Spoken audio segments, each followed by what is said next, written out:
Marinate করা মাংসটা আমি এখন দিয়ে দিলাম তেলের ভিতরে। লো হিটে এটা রান্না হবে, একদম পেঁপেরটা হবে পুরা কাবাবের মতো।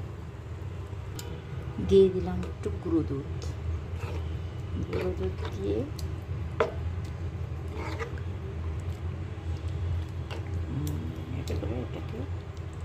এটাকে এখন ঢেকে দিব।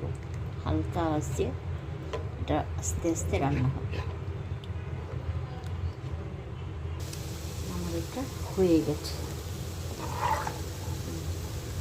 এটা এখন রুটি দিয়ে, পরোটা দিয়ে বা ভুনা ডাল দিয়ে, গরম ভাত দিয়ে খেতে খুবই মজা হয়।